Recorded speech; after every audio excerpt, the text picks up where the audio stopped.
Welcome back. So on the 1st of June, part of Riyadh season, we'll have Queensbury versus Matchroom. 5 of Frank Warren's fighters versus 5 of Eddie Hearn's. This is a huge deal because we're talking about a 30-year rivalry. So there's a lot at stake. Both Frank and Eddie will be desperate for those bragging rights. Both guys are acting cool now, but I'm telling you now, they'll be more nervous than the fighters because whoever loses, it's going to really hurt. I feel sorry for the fighters because both Frank and Eddie will really be putting the pressure on the fighters to make sure they perform and get the win. But saying that, I'm sure them heavy paychecks will soften the blow. The main event I'm really looking forward to, me being a light heavyweight myself, will have Artur Beterbiev versus Dimitry Bivol. We're talking about two of the best fighters in the world, pound for pound. When you talk about skill, athleticism, talent, IQ, these guys have it in abundance. This fight has the potential to be an absolute classic. Artur Beterbiev is the unified WBO, IBF, WBC and the lineal champion. Dimitry Bivol is the WBA and the IBO champion. Both fighting to become the unified and undisputed light heavyweight champion. I watched the press conference. Different to say the least. Just as well a pair can fight because they're certainly not going to be winning any personality competitions, put it that way. Wonder, do you have a message for Dimitry Bivol? You know already. I was trying to see if there was anything that I could take away from the press conference, but like I say, it was like getting blood out of a stone, so it was difficult. I think it's just the Eastern European way. They don't trash talk or they don't play mind games. It's all just strictly business. I do get it, but it is an entertainment business, so they could have given us something. Seeing as I can't take much from the press conference, who do I think's the more skilled fighter? I think a lot of people would say Dimitry Bivol because he's got great footwork and he's got that bouncy style and he can put his punches together really well on the front foot or the back foot, which I can't really disagree with. But I think a lot of people underestimate Beterbiev's skill because he's got such devastating power. But his record speaks for itself. 20 wins and 20 knockouts. You don't get that just with power. You've got to be highly skilled and have a high IQ to be able to set those knockout blows up. The difference is, the way Beterbiev does things is a lot more subtle. The way he applies the pressure, the way he cuts the ring off, the way he can manoeuvre you around the ring to get you to the ropes. Everything's a lot more subtle. He doesn't look like he's got the quickest hands. He doesn't do anything flashy, but he's got great accuracy and great timing. And of course, he's got that devastating power.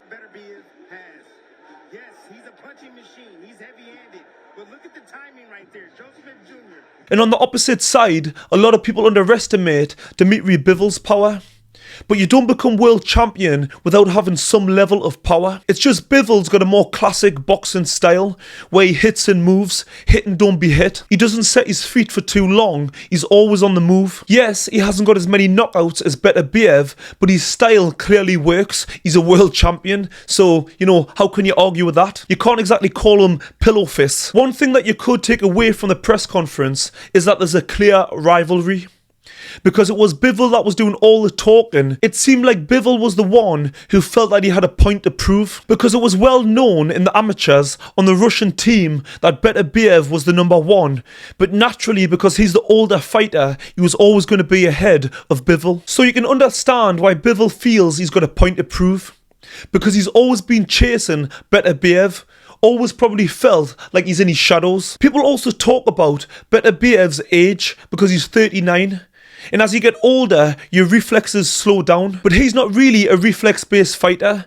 He's all about solid fundamentals. So, you know, when you fight that way, you can box a lot longer. A bit like Bernard Hopkins.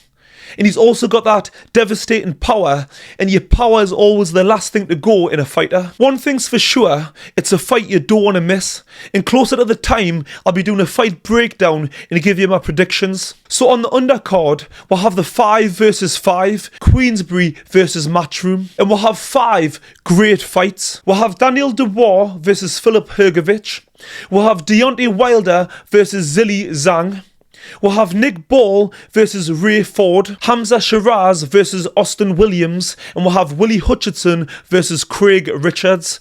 What a lineup. I mean, it doesn't get any better than that. I mean, you've got to give Frank Warren and Eddie Hearn a round of applause for finally coming together and working together, because this has got to be one of the best boxing cards in boxing history. Because I certainly can't think of a better boxing card than this.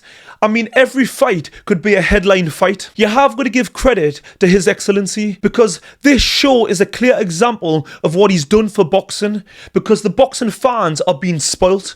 You know, it's truly game-changing. We're finally getting the fights we all want to see. Even the trailers for these fights are amazing. He's taken boxing to the next level. While we're on the topic, all the boxers' acting skills were great, but Deontay Wilder might want to quit boxing and go to acting, because in that press conference when they give him the mic, I mean, he talks a load of nonsense. I mean, I can't deny what he's achieved in boxing, but when he gets that mic, I just want to tell him to shut up. Eddie Hearn does mention in the press conference it was Turki Al-Sheikh that basically gave them a clip round the lug and told them, do you guys not want the big fights? Because they were definitely missing a trick, not working together. Thank God they finally are, because boxing now is in a great place. The fights I'm really looking forward to on the undercard are, first of all, Daniel Dubois versus Filip Hrgovic.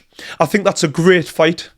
And quite a risky fight for Filip Hrgovic, because he's been mandatory for a world title fight for quite a while. So if he was to lose this fight, potentially that could ruin his chances. So it is a really risky fight. But at the same time, he also needs to stay active, fighting quality opposition, so that he's ready when the opportunity finally comes. And it's a great opportunity for Daniel Dubois, because he just came off a good win against Big Baby Miller. And there was a few questions hanging over Dubois about his heart, because that was a tough test against Miller, because he's a big, strong guy, and Dubois had some really tough moments in the fight, but he came through it and won. And he's only young, so he's got time to still improve and get better. Another fight is Wilder versus Big Bang Zhang. Of course it is. Heavyweight boxing, it's what it's all about. Again with Wilder, there's a lot of questions hanging over him. Coming off another loss against Joseph Parker, you know, we all want to see how much he's got left in the tank. Can he get back to the old Wilder? Then we'll have Zhang also coming off a loss against Joseph Parker in a fight that he was more than capable of winning and should have won, but you know, he threw it away. The guy's got everything. He's big, he's got power, he's a southpaw, he was a great amateur, former Olympian, you know, he's got everything, but he's got no cardio. The guy just needs to go for a run, for God's sake. It's mental. And finally, Willie Hutchinson versus Craig Richards. With me being a light heavyweight, it could be a potential opponent for me in the future. Willie Hutchinson is only young, but he's got bags of talent and he's got power. But he did suffer a KO defeat. But like I say, he's young, and since he has come back well, and like I say, he's only young. Craig Richards is a real seasoned pro, a real rounded fighter. And he's even fought Dimitry Bivol. He lost, but gave a real good account of himself. And he also fought Joshua Buatsi. Again, he lost, but it was a close fight. So I'm really interested to see who wins that fight. This show is not to be missed. All 50-50 fights. Each one could be a headline fight. I can't wait. Let me know in the comment section which fight you're looking forward to. Please like and subscribe and go and watch this video next.